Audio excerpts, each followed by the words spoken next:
chers auditeurs et auditrices de la radio Peace FM. C'est le moment de l'édition hebdomadaire de ce vendredi 7 décembre 2018. À la présentation, vous êtes avec Karine Nirere. La mise en onde est assurée par Alexandre Vizosa. Vous nous captez sur le www.radiopeacefm.com. Tout de suite, les principaux titres de ce journal. Des coups de feu se sont fait entendre dans le camp des réfugiés burundais de Nyarugusu en Tanzanie. Un homme a été blessé, de l'argent et d'autres biens volés. Vous l'entendrez dans ce journal. Dans le camp de Rusenda, les réfugiés burundais ont été réveillés par des crépitements d'armes légères et lourdes. Il s'agirait des combats qui opposaient l'armée congolaise FARDC et les miliciens Maïmaï.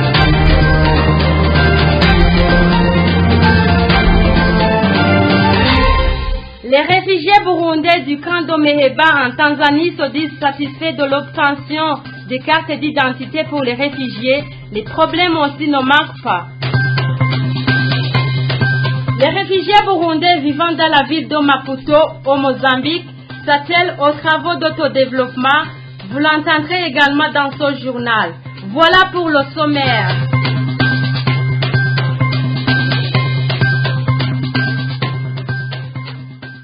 Bonsoir. Beaucoup de faits se sont fait entendre dans le camp des réfugiés de Nyarugusu en Tanzanie la nuit du 4 décembre 2018. Les informations en provenance de ce camp parlent d'un groupe de malfaiteurs armés de fusils qui ont attaqué un ménage d'un commerçant. Ils l'ont blessé et lui ont volé de l'argent et différentes sortes d'objets. La police n'a pas pu intervenir. Les réfugiés de ce camp craignent pour leur sécurité. Le point avec Alexis Nimouona. Selon les informations recueillies sur place, c'était aux environs de minuit quand un groupe de malfaiteurs a fait irruption dans ce camp. Ils ont d'abord démoli la clôture avant de défoncer la porte de sa maison. 3 hommes armés de fusils se sont alors introduits dans cette maison, leurs complices s'étant répartis en 3 groupes et continuant à tirer en l'air au moment où les réfugiés de ce camp criaient au secours, précisent les mêmes sources. Ces malfaiteurs ont blessé le dit commerçant et lui ont volé de l'argent, un poste de radio,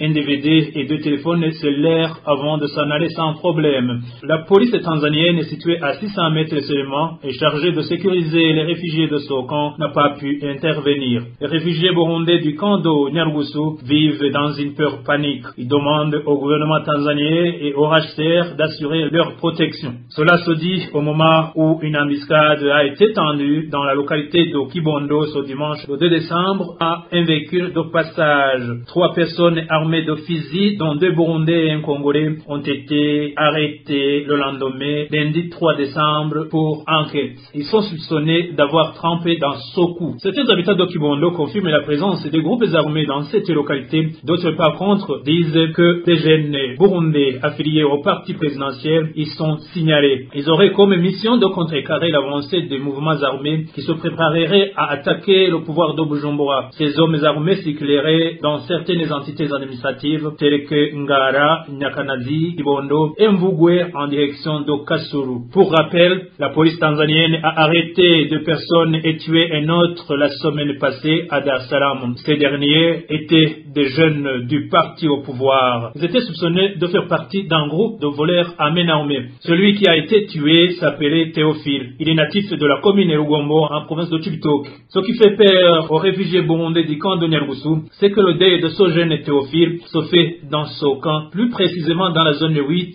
village 1 numéro 4, ce qui prouve, à en croire ces réfugiés, qu'il y aurait des gens en possession des armes à feu qui se feraient passer pour des réfugiés alors qu'ils ont d'autres visées non encore élucidées. Dans cette même optique, vous saurez que le Kenya refuse l'entrée sur son sol de 26 Burundais soupçonnés d'être Imbonerakure. L'équipe serait actuellement à Kampala en Ouganda depuis ce mercredi. Il est pour le moment difficile de savoir si cela est consécutif à ce qui s'est passé en Tanzanie ces derniers jours, comme vous venez de l'entendre dans ce reportage.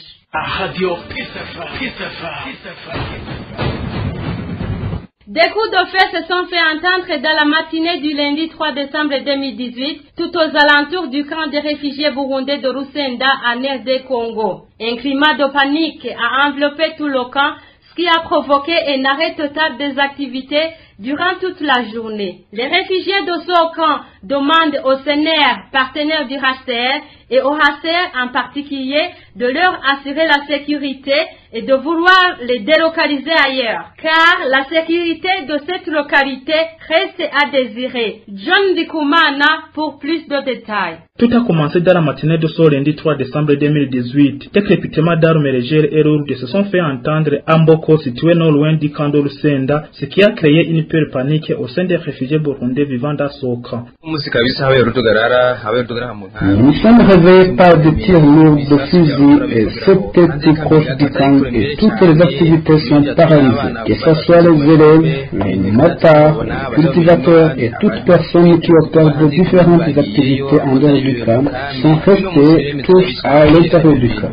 Cela, il fait tellement peur car nous ne savons pas si ce sont les Maïmaï ou pas, mais nous entendons dire que ce sont les forces de l'ordre congolais contre les Maïmaï. Donc, nous demandons au CNR de renforcer vraiment notre sécurité. Face à cette situation, les activités ont été suspendues dans ce camp.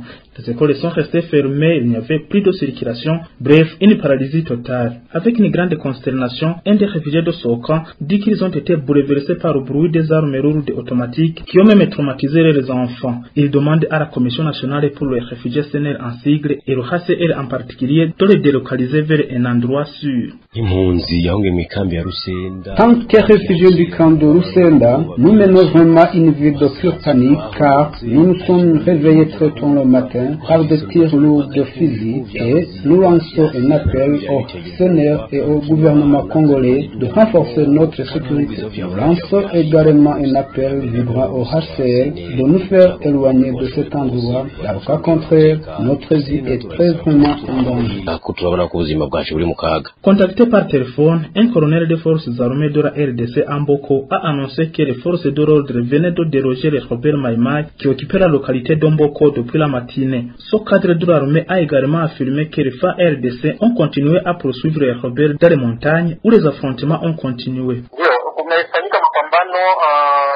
Des affrontements entre nous et ceux qui se qualifient des FNL, ensemble avec des combattants d'Assali, ils se sont enragés et attirés sur nos troupes de la position d'Omboko ce matin. Nos éléments les ont poursuivis jusqu'à les faire entrer dans la forêt. De notre côté, on a perdu un militaire et on a pu remarquer 2 morts du côté des insurgés. Mais on a continué de les traquer jusqu'au bout. Mboko est une localité urbaine qui est située à 12 km au nord du camp des réfugiés burundais d'Urusenda, chef-lieu du secteur Tanganyika où ces réfugiés sont installés. Le camp d'Urusenda abrite plus de 30 000 réfugiés. Dans moins de 3 semaines, une bande armée avait tenté de semer une insécurité aux alentours de Sokan. 3 hommes en possession des documents de voyage frauduleux ont été saisis par la police congolaise. Dans le camp des réfugiés de Meheva en Zambie, les réfugiés burundais se lamentent des cartes d'identité biométriques octroyées par le HCR qui ne les permettent pas de se procurer du travail facilement. Le point avec Ariette Akimana. Les réfugiés burundais du camp de Meheva en Zambie qui ont reçu des cartes d'identité biométrique croyaient que ça leur facilitera la tâche d'avoir du travail, mais par contre que c'est resté comme avant d'après l'un d'eux qui nous a raconté ce qui se passe là-bas. Lorsque nous avons une carte de réfugiés, demandons au gouvernement zambien de nous permettre à faire quelque chose que ce soit dans son pays. Nous demandons aussi au HCR de nous accorder des documents de voyage pour que nous puissions rendre visite à nos amis d'ici et d'ailleurs. Il souligne aussi que quand on attrape quelqu'un qui fait de la marchande, il demande une grande somme d'amende et que quelquefois il peut se retrouver en prison. Il y a des réfugiés qui exercent le commerce à Lusaka, en capitale zambienne, et qui ont déjà eu une carte de réfugié, mais cette carte ne leur permet pas d'exercer n'importe quel commerce. C'est une carte qui leur permet seulement de voyager à l'intérieur du pays. À l'immigration les appréhende en fait d'exercer le commerce, il les emprisonne et si la HCR n'est pas au courant que leurs sont emprisonnés, ils peuvent passer une grande période sous verrou et pourraient s'en sortir sous caution d'une grande amende. Par contre, c'est le HCR qui entre en jeu avec l'immigration pour que ce réfugié soit relâché et retourné au camp de réfugiés. Notons que ces cartes biométriques pour réfugiés sont octroyées par le HCR en collaboration avec le gouvernement du pays où se trouvent ces réfugiés. La santé reproductive est l'un des problèmes auxquels font face les réfugiés burundais, que ce soit ceux vivant dans les camps ou ceux qui vivent dans les villes du Rwanda. Le planning familial serait une solution à ce problème. Le point avec Claudine Daishimir. Les familles qui se sont réfugiées au Rwanda, notamment ceux qui vivent dans le camp de Mahama, assistent à une démographie galopante et en majorité, ce sont les adolescents qui mettent au monde. Et ces derniers sont obligés d'abandonner les études. Daniel Ngendakumana, expérimenté dans le métier de sage-femme, nous indique quand et comment une femme ou une fille peut faire le planning familial. Chacun qui est capable de se procréer, en âge de se procréer, peut se rendre dans une structure de santé le plus proche de lui. Même dans le cas des réfugiés, il y en a plus particulièrement. Il faut qu'ils approchent les structures de santé, les structures de ceux qui sont là, et qu'on leur explique les méfaits et les bienfaits de l'une ou l'autre méthode, et pour qu'ils choisissent la méthode la plus adaptée après avoir été informés sur l'efficacité de chacune d'elles. Le problème de séparation de naissance ou planification familiale est un problème auquel chaque membre de la famille doit donner sa contribution, et cela concerne le mari et la femme. L'un des réfugiés rencontrés nous fait le point. Premièrement, je donne conseil aux hommes de comprendre cette méthode. Elle est d'une importance capitale pour une famille et pour une mère en particulier. Pour une famille, je crois que même les hommes ne peuvent pas se réjouir d'avoir des enfants qui ne peuvent pas nourrir convenablement ou bien scolariser comme ils le souhaitent. Je crois qu'avoir 2 ou 3 enfants, et même 4 ou 5 enfants faciles à bien nourrir est plus nécessaire. De l'autre côté, même s'ils seront en possession des moyens pour nourrir 50 enfants en même temps, je crois que la maman doit faire quelque chose parce que premièrement, quand les naissances se suivent, quand elles sont 2, 3, 4 ou 5, ça lui fatigue. Et cette fatigue engendre une mauvaise santé qui par conséquent lui empêche de bien s'occuper de ses enfants jusqu'à l'âge adulte. Donc la méthode est importante, que ce soit du côté maternel que paternel. Concernant les femmes, ce sont elles-mêmes qui sont responsables de leur santé et pour cela elles doivent travailler beaucoup pour donner un avenir meilleur à leurs enfants, car les enfants qui ont un âge peu serré sont difficiles à élever. Le planning familial chez les réfugiés, c'est une option que les femmes réfugiées pourraient envisager de faire pour le bien-être de leur famille, mais aussi de leur santé. Avoir par exemple un enfant de 2 ans et un autre d'une année, c'est difficile à gérer avec le peu qu'on a. Pour moi, c'est vraiment nécessaire de faire un planning familial pour nous permettre de survivre, car ce n'est pas seulement le mari qui contribuera pour la famille. Il faut que nous aussi, les femmes, nous réveillons en travaillant, en offrant à nos enfants une vie meilleure. Le camp de Mahama compte environ 25 000 réfugiés qui sont en majorité des femmes et des enfants. En 2016, ce camp a enregistré 50 bébés par semaine selon VOA Afrique. Le marché du camp des réfugiés d'Onduta, Mungano, redémarre ses activités après un long moment de suspension. C'est lors de la réunion de ce mardi 4 décembre 2018 avec les réfugiés burundais que le chef de ce camp a annoncé cette ouverture. Le point avec Franck Espoir Dizey. Mardi le 3 décembre 2018, le chef du camp de réfugiés d'Onduta en Tanzanie, lors d'une réunion avec les réfugiés burundais de ce camp, a réouvert les activités du marché de Mungano qui avait été suspendu. Il leur a annoncé que ce marché déménage vers la zone 16, précisément à Nengo, selon un des participants de cette réunion.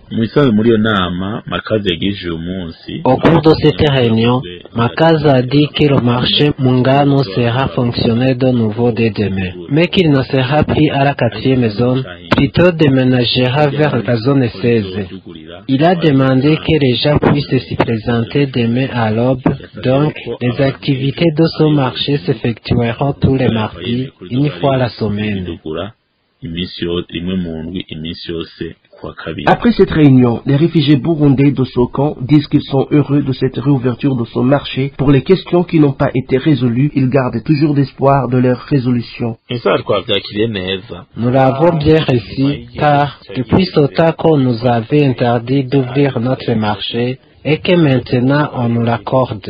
C'est un beau début. Peut-être demain, il faut penser à ouvrir d'autres activités suspendues. Les gens que j'ai rencontrés disent qu'ils sont contents, qu'ils vont encore reprendre les activités, alors que la majorité avait même abandonné le commerce. Lors de cette réunion, le chef de Sokan leur a présenté son nouveau collègue Dondouta 2, malgré que son bureau n'a pas encore été aménagé. Et pour le marché de l'intérieur du camp, rien n'a changé alors que certaines de ses activités avaient été suspendues. Les réfugiés du site de Murongwe en RD Congo sont en train de former des briques adobe pour leur maison sous l'appui de l'organisation AIRD en charge des infrastructures et abris. Ces réfugiés bénéficieront également du matériel pour la charpente. Le point avec Beni Akserakana. Ces réfugiés burundais installés au site de Murongwe qui ont reçu des formats pour fabriquer les briques adobe pour la construction de leur maison de la part de l'organisation en charge des infrastructures et abris AIRD ont déjà débuté les activités. Ces réfugiés disent que c'est une bonne initiative malgré que c'est une activité difficile. J'ai déjà fait 270. Malheureusement, c'est trop difficile pour moi et mes enfants. Je demande une aide d'argent pour que je trouve un maçon car ce travail n'est pas du tout facile. Celui-ci dit que la pluie ne leur favorise pas la tâche et qu'on enregistre quelques pertes en briques par manque de bâches pour les couvrir. La pluie ne nous facilite pas la tâche. Les bâches qu'on nous a offertes ne peuvent pas protéger toutes les briques de la pluie. Beaucoup de briques sont en train de se casser et nous perdons du temps. Nous demandons qu'on nous distribue assez de bâches. Le temps d'accomplir ce travail de fabrication de briques n'était pas un problème. Seulement, c'est le manque de couverture lors de la pluie. Chaque ménage est censé fabriquer 1500 briques pour construire sa maison. Après l'activité de fabrication des briques, ces ménages recevront des kits pour faire la charpente et couvrir leur maison de la part de l'AIRD. Cependant, ces réfugiés parlent que les problèmes sont nombreux car cette activité vient en cette période pluvieuse. Dans le camp des réfugiés burundais de Rusenda en RD Congo, se fait un recensement de tous les enfants en âge de scolarisation depuis ce jeudi 6 décembre 2018. C'est au moment où les ONG partenaires du HCR disent que le nombre de ces enfants dépasse 8000, alors que ceux qui sont scolarisés sont 6000 écoliers. Correspondance de Marie-Charles Ninina Hazwe. Sous recommandation du Haut Commissariat des Nations Unies pour les réfugiés en RDC, HCR voudra connaître le nombre d'enfants en âge de l'enseignement primaire, les IDA au camp des réfugiés burundais d'Orsenda. L'organisation partenaire du HCR dans le domaine éducation ActionAid a débuté jeudi 6 décembre 2018 une enquête des enfants réfugiés se trouvant dans cette catégorie d'âge. Selon le coordinateur de l'ONG ActionAid, M. Benoît Akamouel, le HCR dit avoir enregistré dans sa base de données des enfants ayant l'âge de 6 à 12 ans évalués à plus de 1000 enfants, mais chose contraire, ceux qui sont inscrits dans les écoles primaires abritant les enfants réfugiés sont à peu près 6000 enfants. Le HCR se demande pourquoi les 2000 enfants ne sont pas, qu'il faut la différence entre les deux statistiques qui ne sont pas inscrits dans les écoles et veulent savoir les motifs. Dans cette enquête, une équipe de 7 personnes, dont 3 femmes parmi eux, est déployée dans tout le cadre des réfugiés burundais de Lusenda pour une durée de 7 jours, en vue de récolter au moins 2500 témoignages des parents et des enfants pour connaître les problèmes que rencontrent les enfants écoliers réfugiés à leurs écoles en vue d'en chercher une solution durable. Signalons que cette enquête est une première réalisée au cadre des réfugiés burundais de Lusenda depuis son installation en 2015. Au cadre des réfugiés burundais de Lusenda en RDC, Marie-Charles Nina Hazwe pour la radio Peace FM.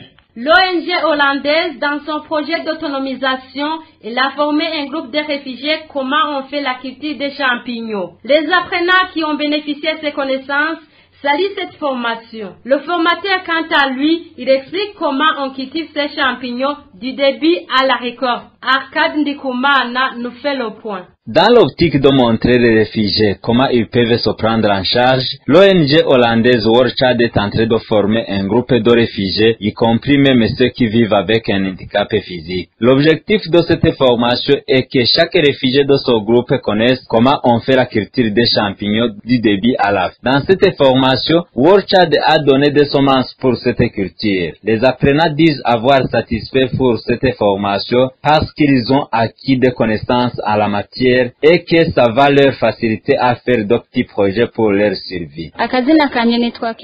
Mon nom est Akimana Tarfila. J'appartiens à l'association pour la multiplication des champignons. Nous avons été très contents car Lord Child nous a appris à multiplier ces champignons. Donc franchement, c'est très important. Nous les avons semés, nous les avons récoltés et nous les avons vendus pour avoir de l'argent. On va nous donner des certificats et après, nous allons l'apprendre aux autres.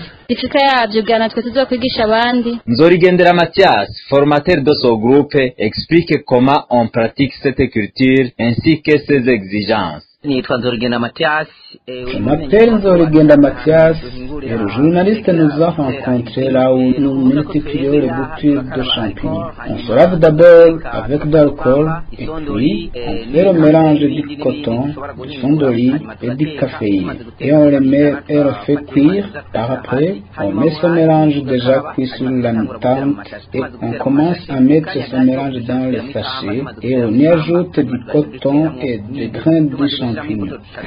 Cependant, on met ces sachets dans la chambre noire et on attend quelques jours pour qu'ils soient décomposés. Lorsque les moisissures sont apparues sur les termitières qui sont dans les sachets, on les déplace dans un autre endroit où se développent les fruits sur les étagères ou soit dans un gobetage qui est un système par lequel on creuse un fossé pour y mettre les termitières afin qu'elles se reproduisent après l'arrosage. Signalons que cette culture peut être consommée comme de la viande, tout comme on peut fabriquer du boisson appelé cargasok à partir de cette culture de champignons. Depuis le camp de Lusenda en RDC, Arcade Ndikumana pour Radio Peace FM. Comme les Congolais approchent la période électorale qui débute le 23 décembre, le Haut Commissariat des Nations Unies pour les réfugiés, ses organisations partenaires et représentants des réfugiés de Lusenda se sont réunis ce jeudi 6 décembre 2018 pour étudier le comportement à prendre avant, pendant et après les élections. D'autres défis ont été également évoqués. Le point avec Leandre Nzeimana. Comme la République démocratique du Congo va entrer dans la période électorale prochainement, le Haut Commissariat des Nations Unies pour les réfugiés, HCR en sigle, ses organisations partenaires et les représentants des réfugiés ont tenu une réunion ce jeudi 6 décembre 2018. Au cours de cette réunion, plusieurs décisions ont été prises pour renforcer la protection des réfugiés en cette période d'avant, pendant et après les élections. Selon M. Didier Numbi, administrateur du camp de Lusenda, aucun réfugié n'aura le droit d'avoir l'autorisation de sortir du camp avant que cette année ne prenne fin. Numbi a mis en garde les réfugiés qui sortiront sans autorisation que celui qui rencontrera des problèmes ne criera pas vers sa commission. L'idée de couvre-feu après 20h également a été évoquée. Répondant aux lamentations des parents des élèves faisant allusion aux frais supplémentaires collectés par les chefs des établissements scolaires où étudiaient les enfants réfugiés burundais, Benoît Akiamwili, coordinateur de l'organisation HNAID en charge de l'éducation, a dit que son organisation, après enquête, a trouvé non fondé ces lamentations car l'argent perçu relève du consensus entre le comité des parents et l'établissement. En ce qui concerne le manque de courant électrique au poste de santé de Lusenda, l'idée de remplacement du groupe électrogène a été vue la meilleure. Signalons que tous les humanitaires seront en congé après la date du 15 et reviendront le 10 janvier 2019. Chaque année, en date du 3 décembre, le monde entier célèbre la journée mondiale dédiée aux handicapés. Une journée qu'on célèbre au moment où certains handicapés n'ont pas les droits comme tant d'autres. Chanel Nihari Rizwa. Afin de favoriser l'intégration et l'accès à la vie économique, sociale et politique des personnes handicapées, une journée internationale des personnes handicapées a été proclamée en 1992 par les Nations Unies à la date du 3 décembre. La radio Peace FM a interviewé la chanteuse Riziki Uwinyota, une femme vivant avec un handicap. Je fais tout, et même si c'est pas facile comme une femme handicapée, c'est pas facile du tout de faire tout le travail. Comme moi, je suis une femme handicapée et je suis mariée, je dois me réveiller le matin pour arranger la maison, je me lève pour aller travailler et tout ça je dois le faire, même si c'est pas facile du tout de le faire comme une autre personne peut le faire à 30 minutes, il peut balayer, il peut faire tout ça, mais pour moi, je peux le faire même à 40 minutes pour balayer, pour arranger, pour préparer, et je le fais quand même si c'est pas facile, ou bien je peux pas le faire avec beaucoup de force, mais je le fais doucement, mais je le fais quand même. Tu vois, et ça dérange pas être handicapé et faire des travaux à la maison ou bien au travail. Riziki donne conseil aux femmes handicapées. Pour elles, il faut savoir comment vivre avec. Je voulais dire que être handicapé, c'est quelque chose qui est normal et c'est comme une maladie que tu vis avec, que tu n'as pas le choix, tu dois vivre avec et savoir comment vivre avec. Voilà, et pas rester tout le temps en train de plénicher, je vais faire comment, qu'est-ce que je dois faire, je suis une handicapée, mais ça ne change rien du tout, même si tu pléniches, même si tu penses, même si tu fais quoi, ça ne change rien, c'est le corps et tu vas changer rien du tout. Ce que tu dois faire, il faut vraiment savoir vivre avec ton corps, savoir vivre avec toi-même, beaucoup plus et te donner beaucoup d'amour, te comprendre seulement, parce qu'il n'y aura pas une autre personne qui pourra te comprendre si ce n'est pas toi-même. Cette journée mondiale est par ailleurs l'occasion idéale de réaffirmer certains principes de base trop souvent oubliés, car tous les êtres humains naissent libres et égaux en dignité et en droit. Les réfugiés burundais vivant dans certains pays d'Afrique se créent des activités génératrices de revenus leur permettant de se développer et de faire vivre leur famille. Jeanne d'Arc Nshimirimana est une réfugiée burundaise qui vit à Maputo et exerce le commerce des denrées alimentaires et cela lui aide aux dépenses familiales. Janine Nijimbere nous en dit plus. Madame Jeanne d'Arc Nshimirimana, réfugiée burundaise vivant à Maputo en Mozambique, a ouvert une boutique de denrées alimentaires lui permettant de vivre et de développer sa famille. Elle a dit que depuis qu'elle a commencé à exercer son commerce en 2016, année durant laquelle elle est arrivée à Maputo, Dieu l'a aidée à parvenir à payer le loyer, des frais scolaires de ses 3 enfants et reste avec un surplus qu'elle utilise pour d'autres dépenses de la famille. Je m'appelle Shimirimana Jeanne d'Arc, je vis à Maputo en Mozambique. Je travaille sur mon propre compte. Je suis arrivée ici en 2016 et j'exerce un commerce de denrées alimentaires. Je remercie Dieu car ça marche bien. Je peux payer les minervoirs de mes 3 enfants, le loyer et l'argent qui reste, je l'utilise pour autres dépenses de la famille. Elle ajoute que même si ce commerce est prospère, les difficultés ne manquent pas. Si les prix de marchandises augmentent, les Mozambicains se lamentent en disant que les étrangers sont venus pour dilapider leurs richesses. Les difficultés que je rencontre dans mon commerce, c'est que quand les prix des marchandises augmentent, les Mozambicains se plaignent en disant que les étrangers sont venus pour voler leurs richesses, mais on essaie de les sensibiliser pour qu'ils continuent à acheter nos marchandises comme d'habitude. Cette femme fait appel à tous les réfugiés burundais vivant dans les autres pays de ne pas croiser les bras et de travailler dur pour faire vivre leur famille. Aux filles, elle les invite à se créer de petits emplois au lieu d'aller pratiquer la prostitution.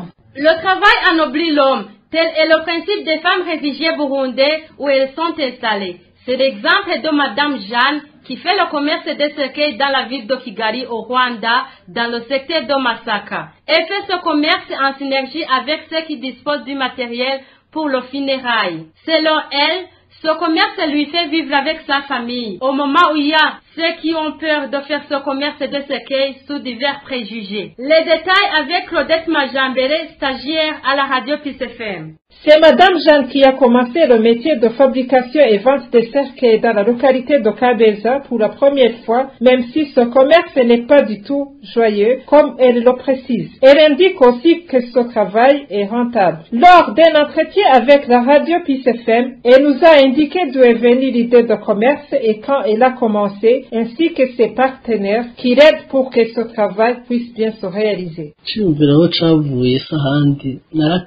J'avais cette idée depuis longtemps. J'ai traîné à commencer ce travail à cause du manque de moyens. Néanmoins, j'exerçais aussi ce commerce quand j'étais encore dans mon pays. Lors de l'exil, j'ai essayé de chercher une place favorable pour que je puisse continuer mon travail de pompe funèbre. Et j'ai eu la chance d'avoir un voisin qui m'a aidé de trouver une personne qui m'a donné un crédit remboursable à long terme. Et je n'ai commencé qu'avant-hier. Mais à cause du manque de moyens, je me suis dit de travailler en groupe. Et maintenant, je suis avec ceux qui fabriquent des fleurs, ceux qui écrivent sur des t-shirts, les détenteurs de caméras et ceux qui ont des véhicules à louer. Elle nous a également dit des types de cercles qu'elle a sur le marché ainsi que leur prix. Elle nous a dit que c'est sur commande des clients et les prix varient selon leur qualité. Bientôt, il y aura des cercueils pour 20 000 francs. Mais pour le moment, nous en avons ceux de 40 000, 50 000 et jusqu'à 500 000 selon les moyens de chacun. Ce qui est impressionnant dans son métier, d'après Madame Jeanne, jusqu'à ce jour, elle n'enregistre aucun obstacle car elle n'a pas de concurrence dans cette localité. Ainsi, je n'ai pas trouvé aucune concurrence jusqu'à maintenant, car là où j'exerce mon travail de pompe funèbre, il n'y a pas d'autre qui fait encore ça. Vous saurez que la commercialisation des cercueils n'est pas une affaire de n'importe qui. Il faut avoir un cœur dur, car voir un cercueil, c'est comme si on voit un mort. Il n'y a pas de travail à craindre, il suffit de se mettre à l'aise. C'est comme s'il y a des gens qui ont peur de conduire, soi-disant qu'ils vont faire d'accidents. Mais s'asseoir à côté du cercueil ou vendre celui-ci ne signifie pas que tu vas mourir. Il suffit plutôt de faire des innovations en créant des activités génératrices de revenus, car il n'y a plus de travail. S'il y a une personne intéressée, il peut m'approcher et je lui donnerai des conseils. Vous saurez que pour Madame Jeanne, c'est tout à fait le contraire du fait que sa famille vit aux dépens de ce commerce. Donc, c'est un commerce comme tant d'autres. La maison Shalom a dispensé des cours d'apprentissage dans différents métiers afin que les réfugiés s'en suivent dans l'épanouissement de leur vie. C'est le cas ici d'une association qui fabrique et vend tant de choses en matière de broderie et tissage. Emmanuel Munziman. Comme l'indique l'une de cette association, ils ont commencé à suivre les cours d'apprentissage à certains métiers dispensés par la maison Shalom. Après ces études, ils se sont groupés pour former cette association. Et celle-ci leur a octroyé un prêt qui leur a permis de commencer leur projet. Nous l'avons appris ici. C'est la maison Shalom qui nous a fait apprendre le métier. Nous avons entendu un communiqué qui dit qu'il y aura des instructions pour les gens qui le veulent. Nous nous sommes inscrits et on nous a acceptés. Nous étions nombreux, presque tout le monde. On s'est mis ensemble pour pratiquer de nos connaissances. Quand on a fini, on nous a donné un prêt et c'est la maison Shalom même qui nous l'a octroyé. Nous sommes allés acheter des matériels premiers. C'est pourquoi vous nous trouvez ici.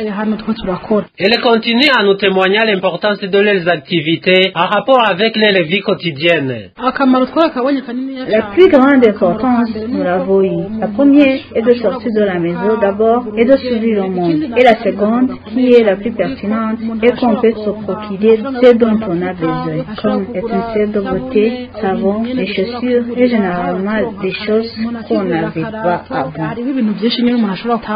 Elle termine à remercier la maison Shalom et à lancer un appel aux autres réfugiés de ne pas se laisser envahir par la négligence qui les introduit dans la misère, mais de s'approcher aux organisations et aux associations qui peuvent leur donner de prêts afin de se trouver de quoi faire.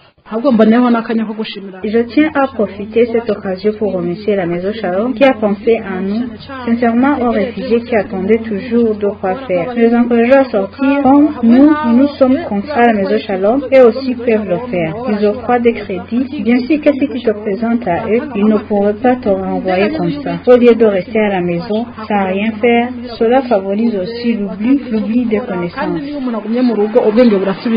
Cette association fabrique des objets pour embellir les maisons, des habits et d'autres. Les femmes et les hommes de cette association exercent ces travaux dans les enceintes de cette même maison Shalom, située dans le district de Kichukiro au Rwanda. Dans le camp des réfugiés de Nakivale en Ouganda, les jeunes essaient de faire face à la dureté de cette vie d'exil par de petits projets génératrices de revenus. L'exemple le plus éloquent est celui d'un jeune réfugié qui s'est lancé dans l'agriculture pour gagner sa vie. Correspondant signé Yves Irakoze. Eric est un jeune réfugié du camp de Nakivale en Ouganda depuis 2016 qui s'est lancé dans l'agriculture pour gagner sa vie. Après qu'il s'est rendu compte de la dureté de la vie, il a opté pour l'agriculture afin de survivre. Après quelques mois de mon arrivée dans le camp de Nakivale, j'ai constaté que la survie était un défi à relever à tout prix. Et à cette période-là, les seules activités pouvant générer le revenu n'étaient que l'agriculture, l'élevage et le commerce pour ce qui y avait de moyens. Bon, j'ai opté à ce qui m'a semblé facile. J'ai donc opté pour l'agriculture. Et pour réussir, j'ai commencé à aider ce qu'il a pratiqué tout en apprenant. Même s'il fait de son mieux dans ses activités agricoles, des fois il arrive qu'il rentre les mains vides après 3 mois de travail à cause de l'irrégularité des pluies, ce qui ne peut en aucun cas le décourager, car il y a d'autres moments où sa sueur est payée valablement. Il y a une variation de climat, soit la saison sèche est longue, soit la saison des pluies est longue, soit il n'y a pas de pluie, et comme ça, les champs se détruisent facilement. Et c'est là où on arrive à perdre. Mais cela ne peut pas nous empêcher de continuer à travailler parce que nous savons qu'ici aujourd'hui, ça réussit. Demain, ça peut ne pas réussir. Mais nous savons que même dans ce qu'ils font, le commerce, tu ne t'engages pas dans le commerce sachant que tu vas gagner.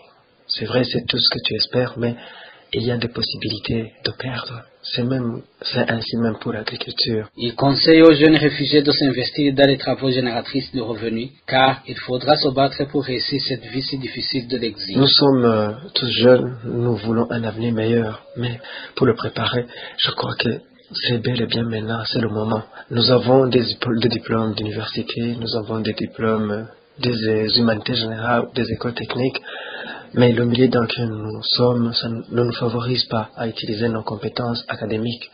Donc nous sommes appelés à chercher un autodéveloppement par nous-mêmes, en apprenant ce que nous voyons les autres faire, et les faire, et ainsi encourager les autres pour chercher le meilleur lendemain à partir d'aujourd'hui.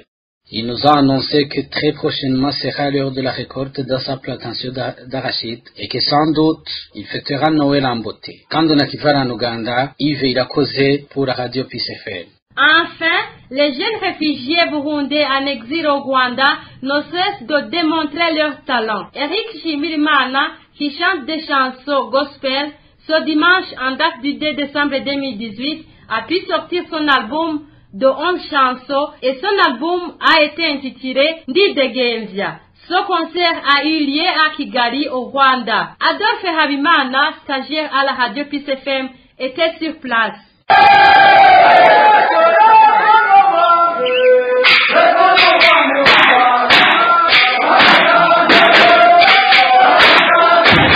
Ceci est le chant de tambourineur burundais qui était présent pour soutenir le frère Eric Nshimirimana qui a pu sortir son album de 11 chansons. Cette cérémonie a débuté à 17h à l'église Shekinah Revival Church qui se trouve à Kigali, en capitale du Rwanda, plus précisément à son Eric Nshimirimana dit qu'à cause des moyens, préparer un album en tant que réfugié n'est pas du tout facile. En préparant un album, les problèmes ne manquent pas, mais heureusement Dieu a tout fait pour que je puisse réussir. Il prévoit de faire des concerts dans différents coins du Rwanda et même en dehors du pays. Eric Nshimirimana rappelle qu'il va organiser un concert très prochainement dans des camps de réfugiés burundais comme Mahama et ailleurs. J'irai à Mahama pour faire revivre les réfugiés, car cela est ma principe. Ndikubwayo Mystique est l'un parmi la foule incontournable qui était présent dans ce concert d'Eric Nshimirimana. Il rappelle que si on est réfugié, on a toujours des problèmes, mais que grâce aux chansons d'Eric Nshimirimana, le bonheur est revenu dans son cœur. En étant réfugié ici, en attendant la parole de Dieu, en passant dans nous-mêmes les réfugiés, Dieu il a utilisé Eric en fait qu'elle puisse être consolée à partir de la parole de Dieu. Aimé Ouimana est parmi les chanteurs rwandais du gospel très appréciés. Ainsi, il était prévu qu'il soit là, mais malheureusement, il n'a pas pu venir.